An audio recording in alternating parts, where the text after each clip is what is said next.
how did you leverage your marketing experience to be even greater in sales? And I'm a big believer, as a matter of fact, that sales is a function of marketing. It's just one of the tactics in the marketing mix. I jumped off a $350,000 a year train to get on a $0 train.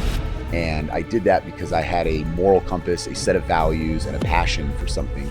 I have a certain amount of peace right now because I guess I've already done this. I've already walked away from income for the sake of passion. I've walked away from security for the sake of discovering that next thing, because I am an observer and a discoverer. What gets you excited about what we're doing at Cyberwhyze in terms of how it can benefit sales, how a CEO can get excited about what we're building here? You're getting the people that have the most powerful information inside them to get it out and get it out at scale.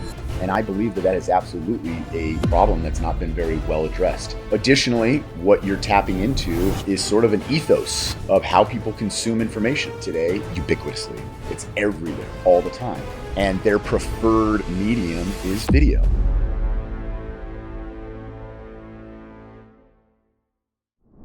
Welcome to another episode of the Cyberwhyze Off Script podcast, where we talk everything video marketing, sales enablement as it pertains to companies in cybersecurity, deep tech, enterprise tech, and AI.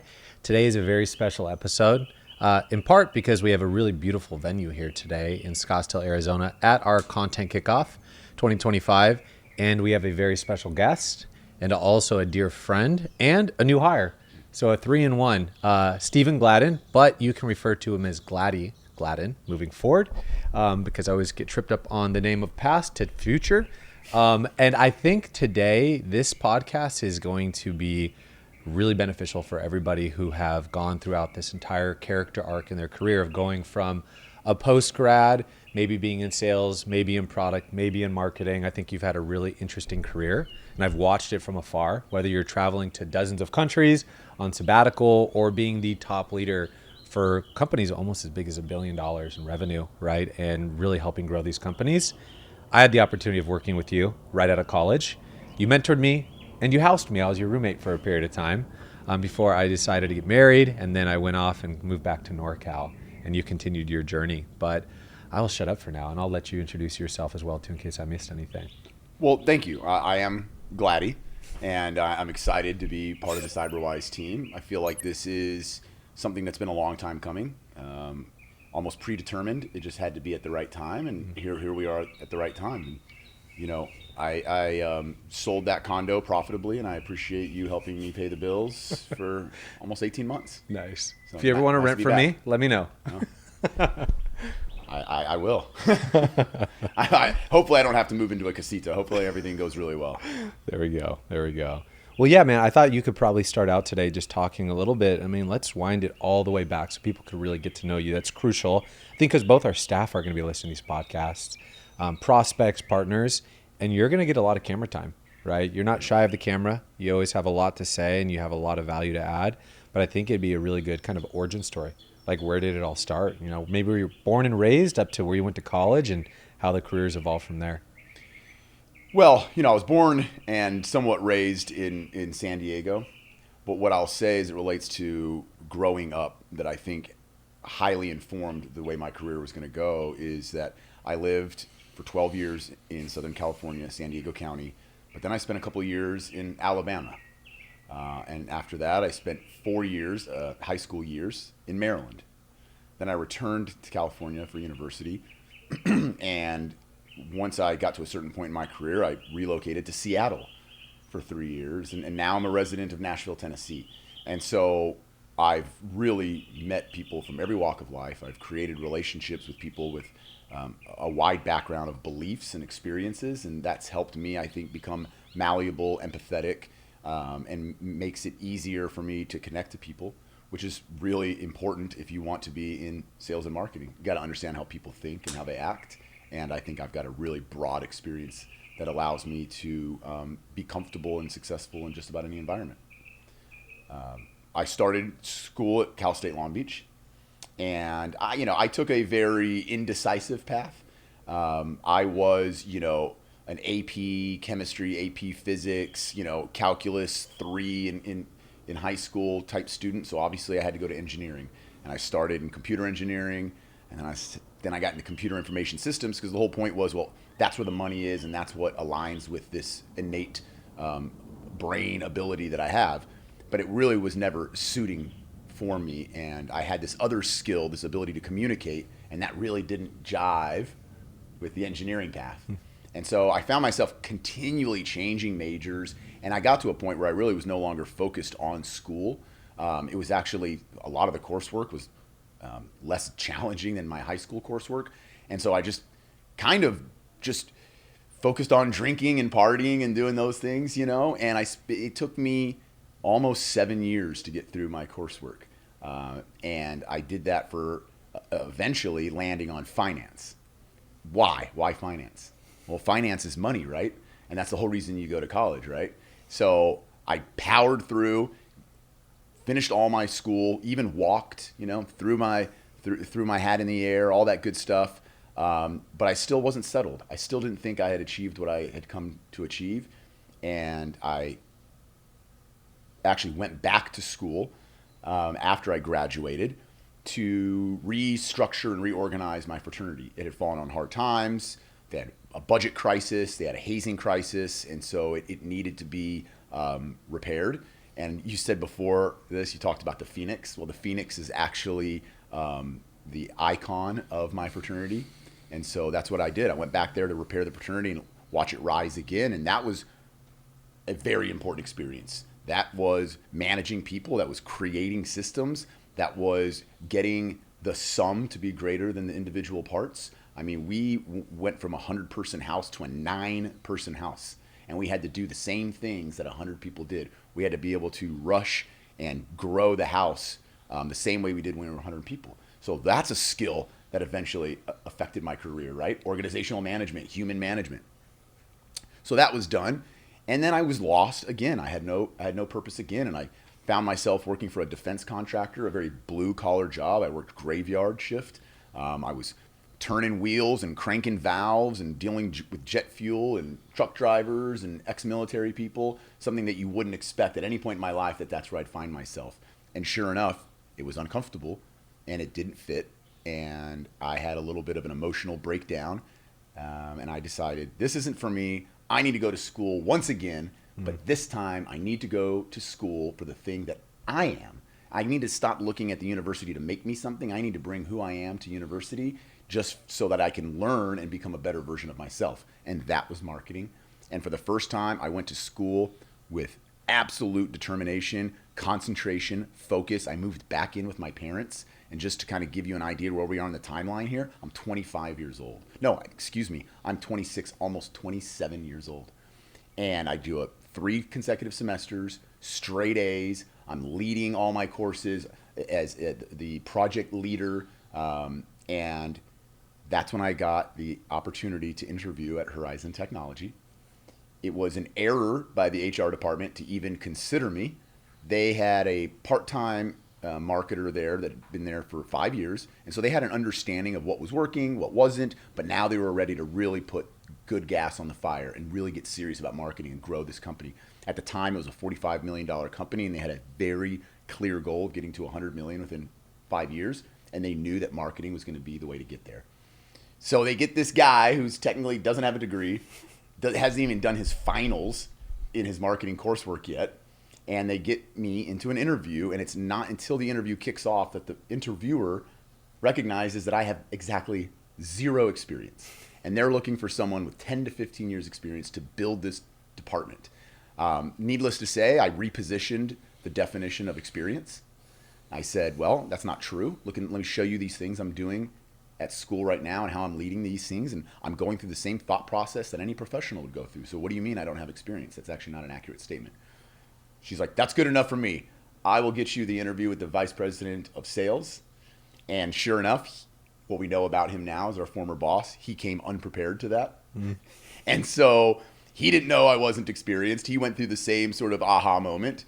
I walked him down. He brought the CEO, and the CEO said, okay, we'll give you a shot. Here's our 10 biggest problems. Passes this paper across the table. Says, here's our 10 biggest problems. Tell us how you'll solve them. And they were all web marketing related. And at this time, we're in now 2008, believe it or not, web marketing was exactly one chapter in all of my marketing coursework. One chapter describing what web marketing was, not really going any deeper than that. So I went and bought Web Marketing for Dummies. Shout out if you ever want me to do a commercial. And I read the entire Web Marketing for Dummies book, put together a PowerPoint, went in there and presented it. And they said, wow, I guess you are the guy for this job. And before I left the office, I was given, for what I thought at the time was a pretty healthy compensation package. For the first time ever, I was going to be going to an office and building a department. So I'll take a pause there and just say, that was really what started my career, and everything that's happened since that moment, that day, is really just a continuation of that day.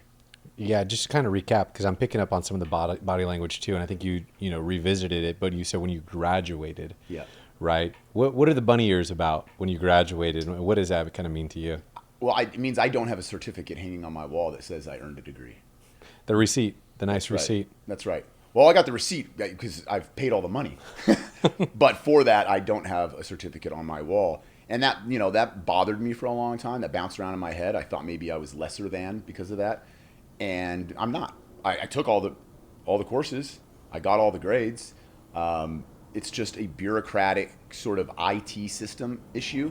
Because I spent so many years in school, the catalogs changed. Some of the naming conventions of the courses changed. And because they were doing that on napkins in 1999, when they moved to a computer system in 2008, some of those things didn't connect. And now all of a sudden it shows on the official record that I haven't passed courses that I have. And I thought, you know what? I just don't have the energy to fight some bureaucracy to make my ego feel better, because at no point has my degree played any role in getting or losing a job whatsoever. Yeah.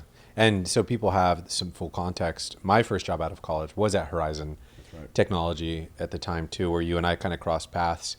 And I started out as like a purchasing agent, right? I didn't even know what that was. And I was like, oh, this is like a commodity market. People are trading refurbished, used, or new, inventory stock, hard drives, optical drives, LCDs. The LCDs spun off to like its own division and its own program that you were then running. And I wasn't working in your division, that business unit per se, but eventually you recruited me over to it. But what I always thought was pretty fascinating, like you're saying, is someone who had enough confidence in themselves that you got other people to be confident in giving someone without 10 to 15 years of experience. And if you look at what you had to do in that division, Horizon Display, after you started to grow that, it was nothing shy of being a CMO in terms of setting mission, vision, goals, hiring staff. Talk a little bit how you were able to then take that desire to be a marketer and apply it to that division. So before I even, applied this marketing mind, if you will, to Horizon Display, I was hired, let's be clear, I was hired to do the marketing for Horizon Technology. Horizon Display, as we refer to it now, really didn't exist. It was one page inside of this commodity. For people who don't understand, it's called the gray market distribution of LCD and hard drives. So that just means somebody originally bought the hard drive. They now have too many. Someone who needs them has too few. We would connect those buyers and sellers. Pretty boring business, commodities, right? But there was this one page on this website that talked about display solutions. And it was this idea of, well, we participate in the LCD market, and through that participation, we're seeing some other technology solutions emerge. And so we're going to apply those engineering skills to these commodities. And what that essentially boiled down to was applying touch screens to an LCD. And the key sales guy for that division, if we want to call it that, it was really just a product at the time. He was so passionate about it. And it got me fired up. And I'm telling you, 30 days into that job, I said, I'm not doing marketing for Horizon Technology. I'm not even going to put any effort into the $45 million company. I'm going to put my effort into the $750,000 company. And it took a lot of pushing back. The CEO was not thrilled about that. But again, cut to 5-6 years later, that became a $30 million company. They actually spun it out. It had its own website. It had its own employees. It had its own accounting. It had its own building, warehouse. So you say that I was the CMO, and that's true. But the great thing about a business that's at that point in their inflection is that you're also the CPO, the chief product officer, right? Yeah. You might even be to some degree the sales director. There was a lot of putting together a sales strategy for something that was truly new to that company. They didn't really know how to sell these touchscreens. They almost did it by accident by virtue of being the only guys doing it. But as the adoption of touchscreens grew, so did the competitive space. And so we had to find new ways to differentiate. And so I truly, not only do I not have an undergraduate degree, I don't have a master's degree either. I don't have an MBA, but I would put up my experience working with you and going through that, again, similar to the fraternity, taking this thing from the ashes and building it up into something truly special. I will put that up against an MBA every day of the week. Oh, yeah. I always joke that if you really want to get an MBA, take your $200,000, go out and try to start a business, fail, then you got your degree. There you go. Right? Even if it doesn't work out. Fortunately for you, your first, situation where you had the opportunity to pretty much found something, right?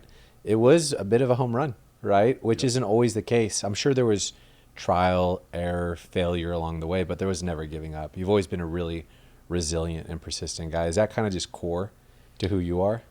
Yeah, it is. It is. I'm actually doing a landscaping project right now where I am on my third attempt of growing grass. And someone said to me, like, maybe it's just not going to be for you. And I said, oh, it is. And it is. It's green as it can be. And so, yeah, being persistent, being resilient, and understanding that it's all part of the process is something that definitely drives me and keeps me moving through those hurdles. But I do want to also be humble in this moment and say, when I left Horizon and tried to start my own business with $100,000, I failed miserably. Not only did I have the wrong motivations, but I really undervalued having support, right? So yeah, I did all those things by myself at Horizon. I came up with all these great ideas, but I was only allowed to do that because of the support that I had in that company financially, with other skills that I didn't have to possess, that now as a one-man band, I do need to possess. And so I think it's really important that as you do really great things in your career, even if you're in an individual contributor role, such as sales, don't forget that at least 51% of your success is thanks to someone else. And you've got to remember that every single day. Mm-hmm. Absolutely. Yeah, I think one thing that a larger enterprise could look at your experience of and probably leverage just the conviction you have to seeing potential within a much larger organization's ability. You look at some of our clients who are even here today at the CKO, like Lenovo, they have all these BUs, right? They launched edge computing maybe a few years after everyone else did. So they were playing major catch up, and they had to more or less found something new. They had all of the power of the brand behind them because in resources, like you had at Horizon Tech, and you brought that to display. I think that's something that larger enterprises could feel more confident knowing that they have a higher chance of success if they're working with agencies that have experience, where they have the incumbent brand, new ideation, new products that they could roll out, and having people with actual experience, not just marketers, right, but people that had to operate like founders. Because you're interviewing, right? There's a feedback loop to engineering on the product side, seeing what the competitors are doing. And even when I did sales for Horizon Display, like we closed Nova University, right, for all of these cool touchscreens, I felt like the inside sales rep getting the commission in part, and then you were the account executive, right, but really you were just the passionate marketing and product leader who is coming in to really drive it home because you had that fire in your belly, to be able to build trust. And we were asking people to do things they never did before, yeah, right, with technology that they had never used. So talk more about that. So you had started your own business, maybe for not, like you said, all the right reasons, not all the support that you needed. Where did you land after that? Did you go work for corporate again? Take any breaks along the way? What did that part of your life look like? Well, first things first, I literally got down to the last $500 to my name.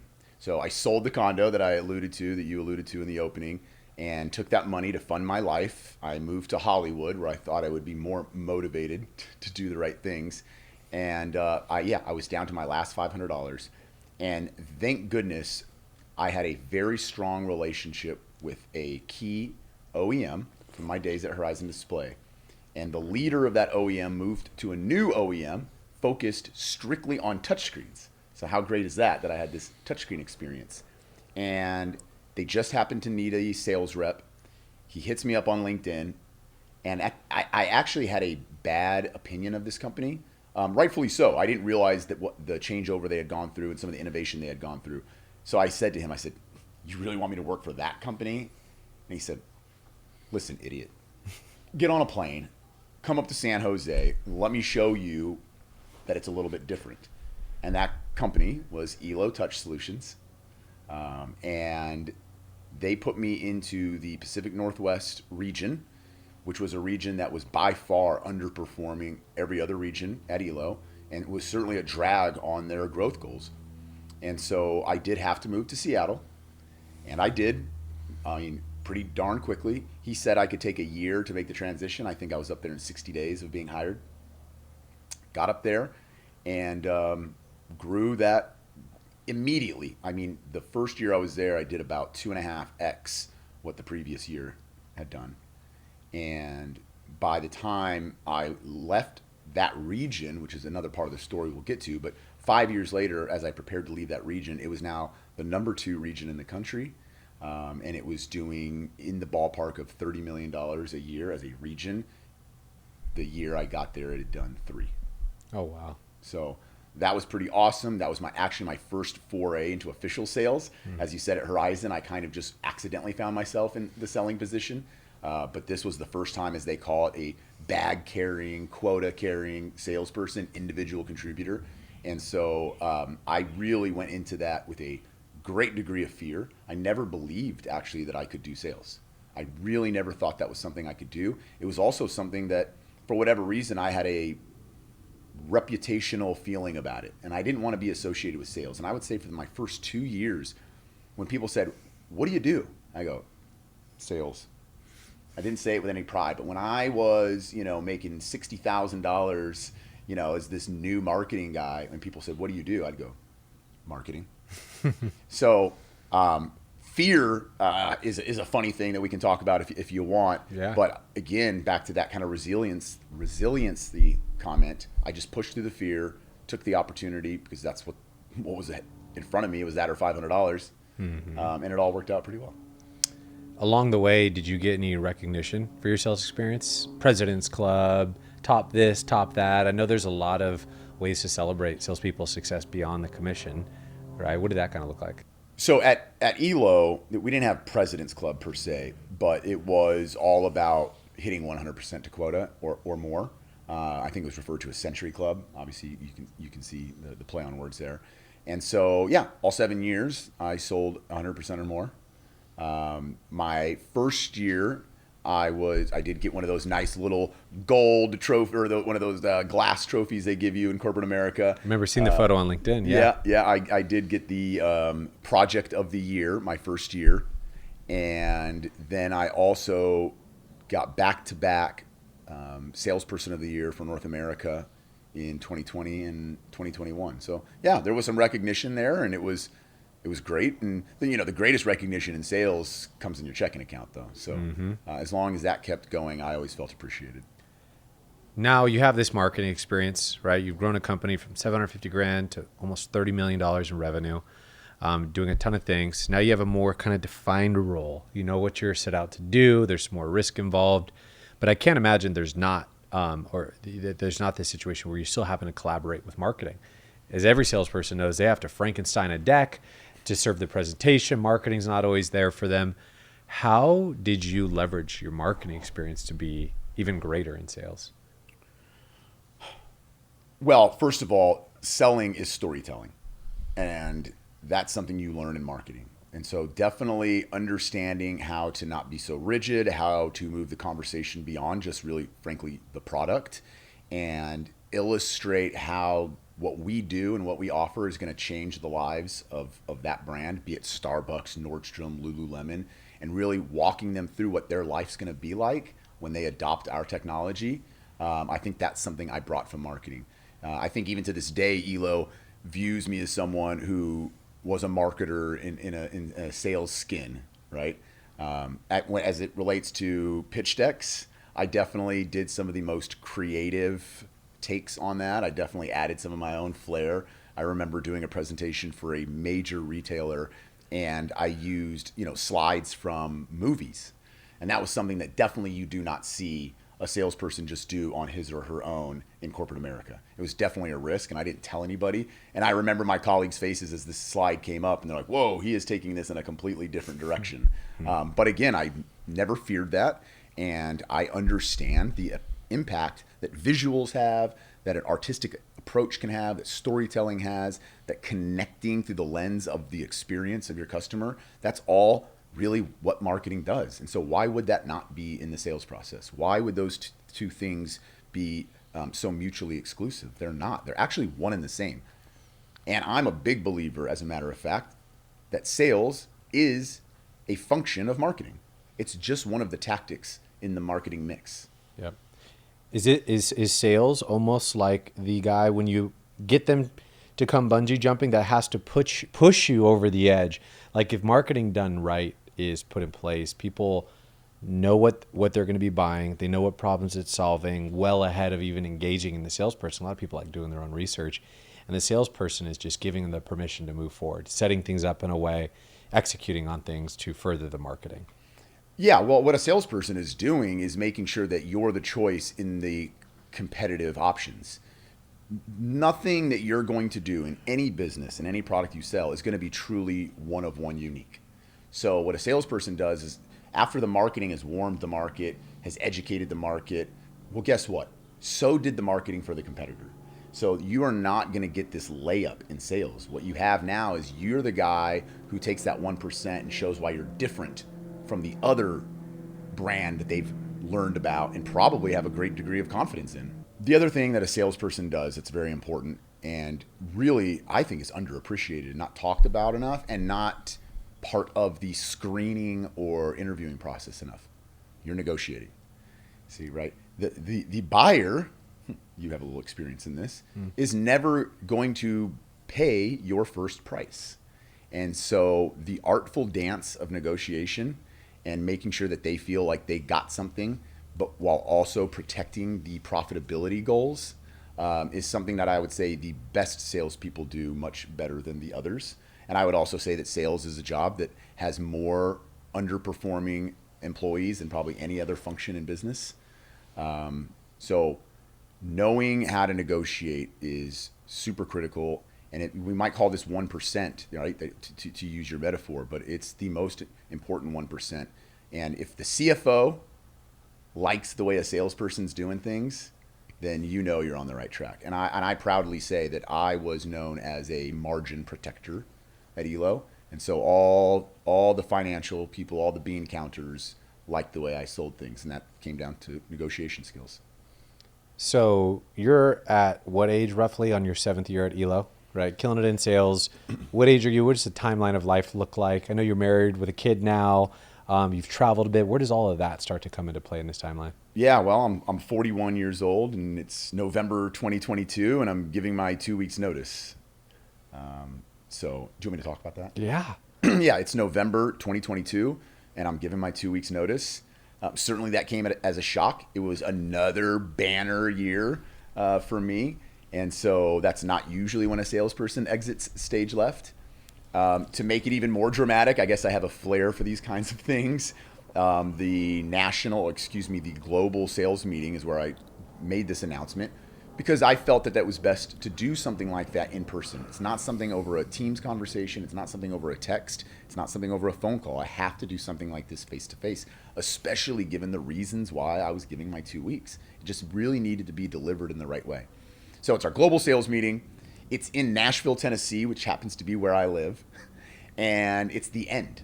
So, you put your hand in there and you go, 1, 2, 3, break. Here we go. We're going to have the best year ever. And I have to pull aside leadership and tell them that I have chosen to spend the next year or more of my life unemployed, traveling the world, getting to know more parts about myself, getting to know more parts about the world, continuing to add to that part of me that likes all these different experiences and all these different cultures. And it was so important to me that I did that because I did not have a child at the time. And that was absolutely a goal for me and my wife. And I knew there was going to be no other time like that time to do this. And so I jumped off a $350,000 a year train to get on a $0 train. And I did that because I had a moral compass, a set of values, and a passion for something. And money was not going to be the thing that stopped me from doing it. Yeah, it's an incredible story. I feel like there's a lot of people that could resonate with that. Maybe they had kids earlier on in life and they're going to travel the world later in life, like Michelle and I tend to do. It's my wife. And, you have to have the resources to an extent to do it. But I think it wasn't just the resources. There was a willingness that you had to explore. And that's a whole new kind of risk, right? Going out to countries. Did you travel alone in some cases, or how did you do this? Yeah, 75% of the time I was traveling solo. Shout out to my wife. I told her on our very first date that I had this intentions of doing this. And so that kind of informs you as well that this is something I planned and worked toward. This was not some sort of flippant midlife crisis or wanderlust, right? This was highly strategic. And so, yeah, I traveled to many countries in many parts of the world all by myself. And it was a great experience. It was very challenging at times. It was not a vacation most of the time.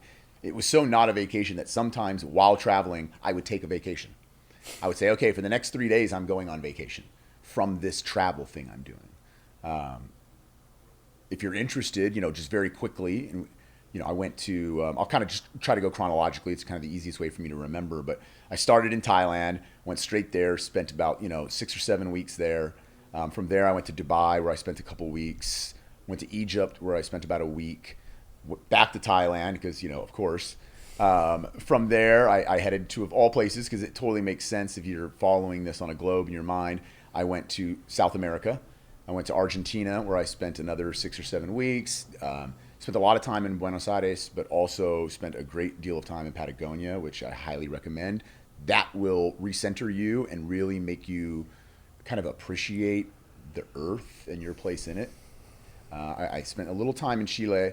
I then spent another 4 or 5 weeks in Peru and went to a lot of places. Machu Picchu, of course, Arequipa, Puno, some places that you weren't supposed to go, quite frankly, Cusco, etc. From there, Brazil. From Brazil, naturally again, to Japan. I mean, the way I'm zigzagging across the globe really doesn't make any sense until you understand that I wanted a year of summer.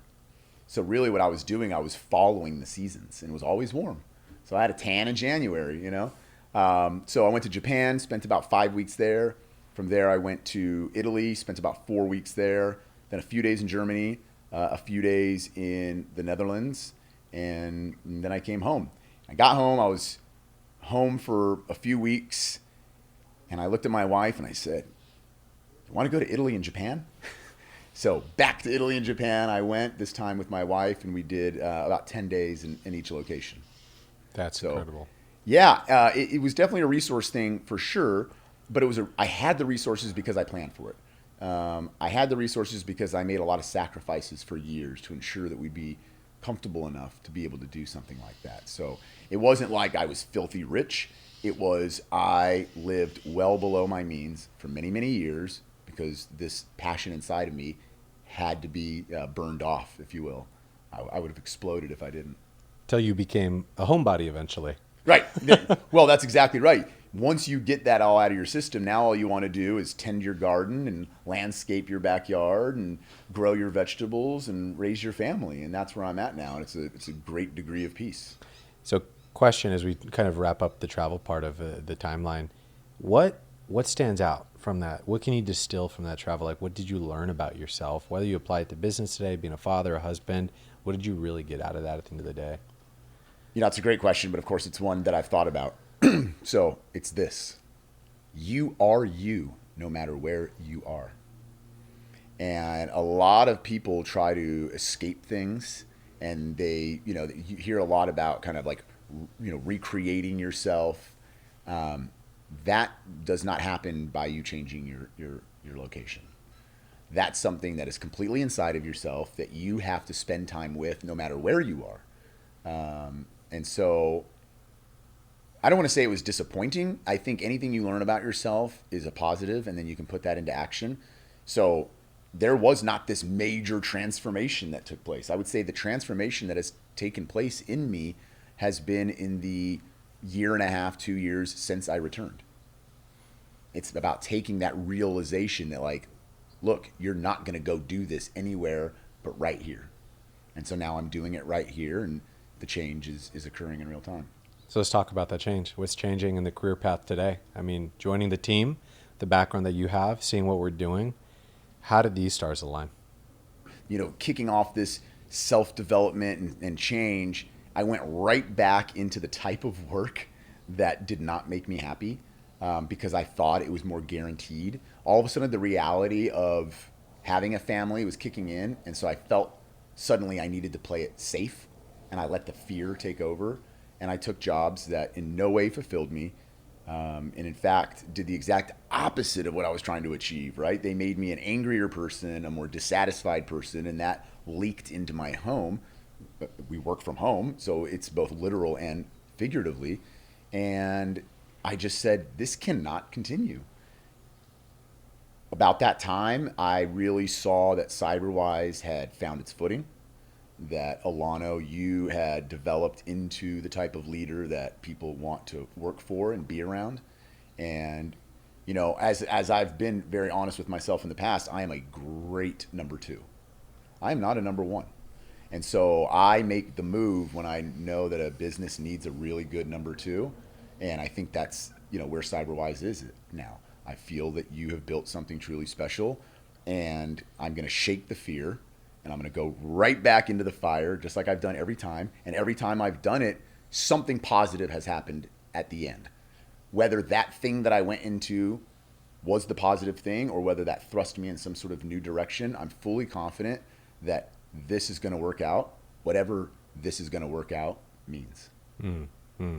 Taking what you had seen in, I guess let's just zoom out all the way to the greater B2B or tech marketing and sales landscape, seeing what we're building here at Cyberwhyze to not just help the marketing team, but really to enable sales. What gets you excited about what we're doing at Cyberwhyze in terms of how it could benefit sales, how a CEO can get excited about what we're building here, not just a CMO? Yeah, maybe I shouldn't even be saying this if it's a prospect we want to pursue, but I will say at ELO, I had one point of frustration, and I didn't feel that the story about some of the things that only a subject matter expert can really tell you, I didn't feel their story was being told. And that's exactly what's happening here at Cyberwhyze. You're getting the people that have the most powerful information inside them to get it out and get it out at scale. And I believe that is absolutely a problem that's not been very well addressed. Additionally, what you're tapping into is sort of an ethos of how people consume information today ubiquitously. It's everywhere all the time. And their preferred medium is video. It's not just that we have ADD and we need things to change every 3 seconds to keep our attention. It's just really we're a very multitask society now. And so it gives us the ability to multitask. We can learn, consume, while also doing something else at the same time. We don't have to give all of our attention to flipping through a book or staring at a screen. And so, or I don't have to give the amount of time. Maybe I'm not a strong reader. Maybe it takes me 30 minutes to read 5 pages, and maybe 5 pages can be broken down into 30-second video. And so you've tapped into that, and I think that's also super powerful. And I think where Cyberwhyze gets its next major move to the upside is in a very well-defined, well-executed sales strategy. And I think that's something I know something about. And now you put that behind me selling something I know about also. So I know the product, I'm passionate about the product, but I also have the sales strategy experience to bring that. I just feel like it's a perfect mix. I feel like everything that you have is working, and everything you need is right here sitting down with you today. That's awesome, man. Yeah, and I think one thing that we're really blessed to have is somebody like you at the stage of the company that we're at. A lot of agencies are going to be intimidated by hearing someone was making $350,000 or more a year at a previous company and wondering, can I really house this person? Can I support them, keep them motivated, right? How do we grow this person back to where they were at and then beyond it, offer them more opportunity if they're taking more risk? What do you think that like, is there any apprehensions or hesitations? Like, do you feel like you're taking somewhat calculated risk? You know where you're entering, and what does that feel like? Yes, it is a calculated risk for sure, and it is a risk for sure. I have a certain amount of peace right now because I guess I've already done this. I've already walked away from income for the sake of passion. I've walked away from security for the sake of discovering that next thing because I am an observer and a discoverer. And so I'm now, I think the thing that used to be fear is now the motivation behind my decisions. It's no longer a headwind, it's now a tailwind. So yeah, it's a risk. It's calculated. There are some moments at night I think about it more than I care to, but I don't think about any of it as much as I used to think about things in corporate America. So whatever amount of stress choose your I heart. should have, yeah, it's nothing comparatively. Yeah. Yeah. For us, I think what gave me the confidence to really reach out and make the job offer and bring you on board was that we have clients that you already are so aligned with, right? Like this ecosystem within these OEMs, these enterprise tech companies, these distributors that represent Fortune 100s, right? All the way up to Fortune 1, right. NVIDIA, right? I was like, I want to bring someone enterprise sales in once we actually have our hooks in, or at least good case studies in enterprise so we could validate it. And the way that we're validating it, I mean, we have Lenovo out here today talking about they got 1,600 leads in BrightTalk when video was inserted into it. And you could factor in their ACV, what they're selling per year to know that that's tens of millions, if not hundreds of millions of dollars of pipeline that's being created. And that's a real value prop, right? We talk about from view to pipeline a lot. If it doesn't make money, it doesn't make sense. Yes, we love video. It's creative. It could be artsy fartsy, but it could get even better and more adoption internally when it actually turns into dollars and cents. Yeah. Well, and not to gas you up too much, Alano, but I'll say that, I'm still learning this business.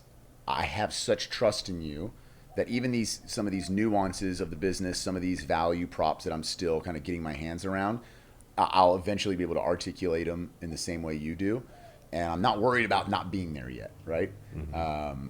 But yeah, I think that's something that you also have to focus on, this idea of growing pipeline. I think that's also something that's missing from a lot of marketing departments. There's this misunderstanding of what their role really is. Like I said earlier, sales and marketing, it is the same thing. And we have to get back to reminding the market of that. And I think that's actually what we're selling. We are selling the tie that binds sales and marketing. And by showing pipeline development, that really is where the rubber meets the road.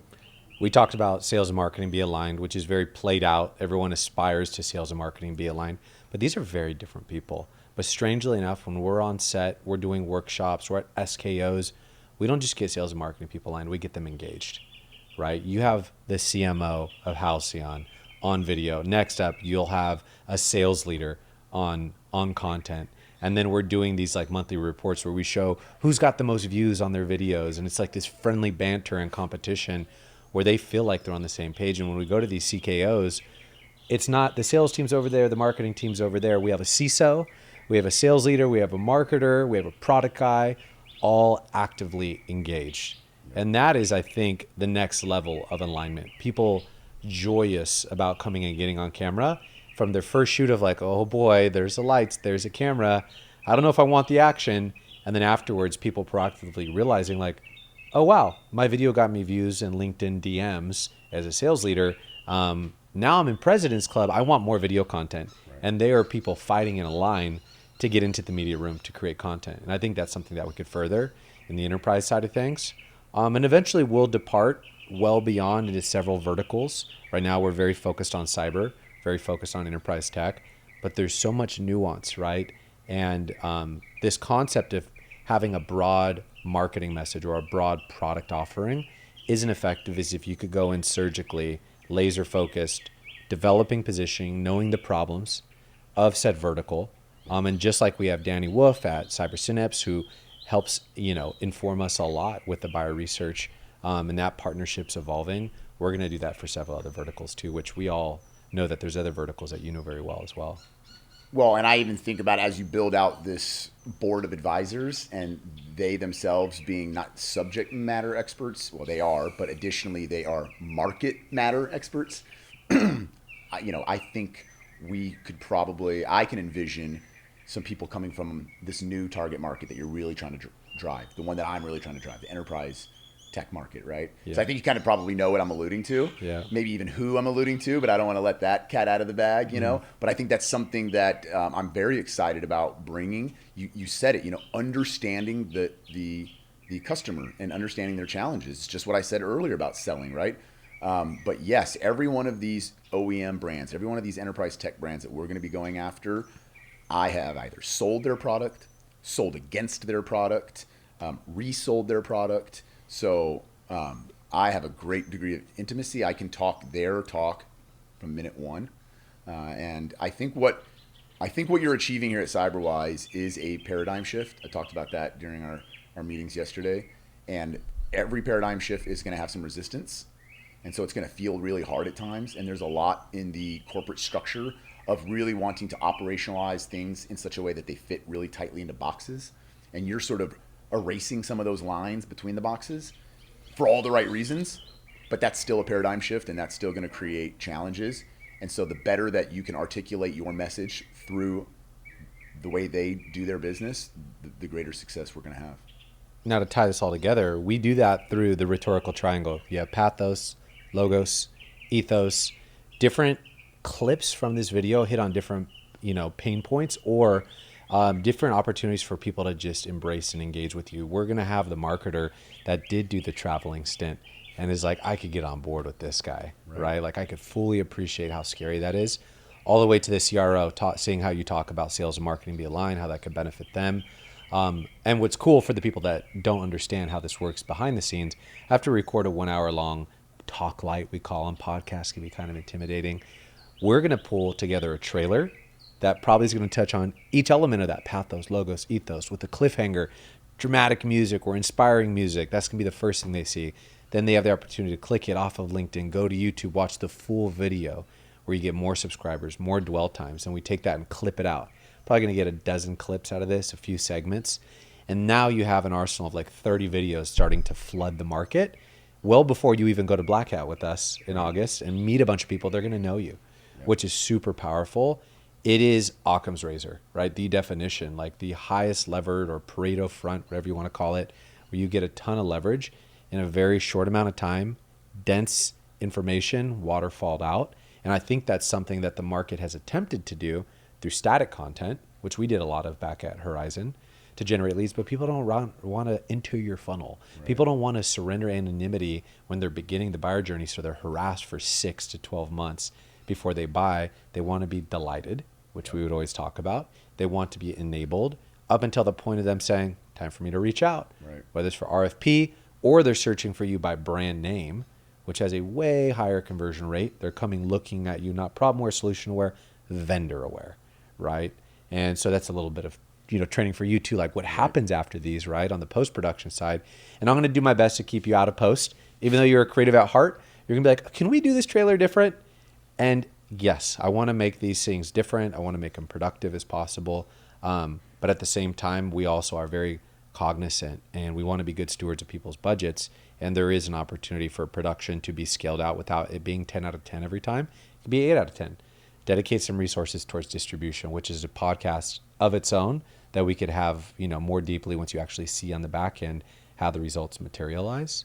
What I wanted to end it on is just my appreciation for how authentic you are, right? You're willing to be vulnerable on camera. It's your first podcast that you're doing with us. You're willing to share things that some people might hold back. Doesn't seem like there's a lot of like imposter syndrome at this point of your career. But authenticity is near and dear to us. Like you're going to hear authenticity, humanizing content a lot. And what's funny is I know we were talking the other night out at the pool about comedians, right? We're big Theo Von comedian fans. He's not always the most polished comedian, right? But he could be in a very, tasteful way, self-deprecating. He could be so authentic that people get on board and they will fill the gaps of his jokes for him. Right. Or if it misses, they just appreciate that still, right? And they're waiting for the next joke to hit, right? The YouTube comment section below every Theo Von short is one of the most wholesome online experiences you can have, because just of the way he makes people feel in that vulnerability, in that authenticity, in that ability to fail but keep moving forward and do it in this delightful, likable way. Yeah, he's a pretty special dude. That's the pathos right there. Yeah. The authenticity, the connection. Well, as you guys have seen, we are here in beautiful Scottsdale, Arizona, filming another episode of Off Script with a very special guest, Gladdy. Any other things you want to leave the guests with, or maybe a way to reach out to you if they want to pick your brain to any extent? I do want to end with this. What you are seeing right now is that Cyberwhyze eats what they sell. And so the way we grow Cyberwhyze is the exact same way we're going to grow your business. And that's how much faith we have that this is an effective tool. You can always find me on LinkedIn, and I will be under LinkedIn as Gladdy. Today it is linkedin.com/Gladdy81, but I will be officially changing my name on LinkedIn to Gladdy. Maybe Wise Gladdy URL would fit you better. I can't wait. Awesome. All right, guys, over and out.